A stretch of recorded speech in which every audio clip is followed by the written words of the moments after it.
In today's video, I'm going to teach you how to set up volume profile charts on GoCharting.com. By the end, you'll know exactly where to find the tool, how to add it to your chart, and how to fine-tune the key settings so the information is clear and useful for your trading. Start with your chart open on GoCharting.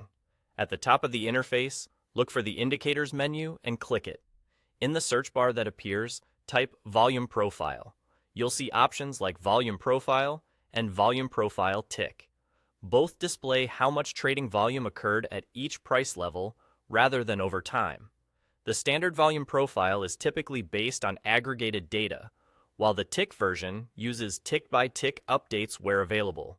If you're unsure which to pick, choose Volume Profile to begin. Click it, and the profile will be added to your chart immediately. Once it appears, you'll notice a horizontal histogram alongside your price action. This is the distribution of traded volume across price levels. The thickest part often marks the price area where the most volume occurred, commonly referred to as the point of control, and the broader highlighted band represents the value area. To customize how this looks and behaves, hover over the indicator and click the gear icon. This opens the settings that matter most. First, adjust the value area volume percentage.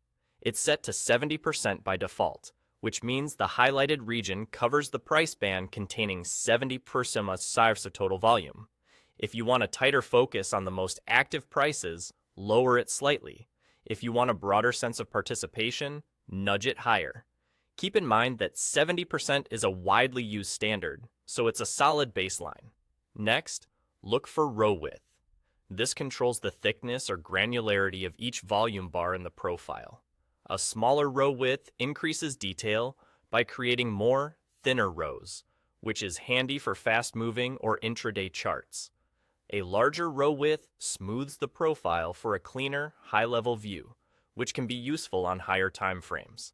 Finally, set the orientation to left or right. This simply chooses which side of the chart the histogram sits on. If your candles or annotations feel crowded, flip the orientation so the profile doesn't overlap what you need to see. After you've tuned these settings, take a moment to read the profile against your price action. Use the value area to identify where trading has been most active and watch how price reacts as it moves into or away from these high-volume zones.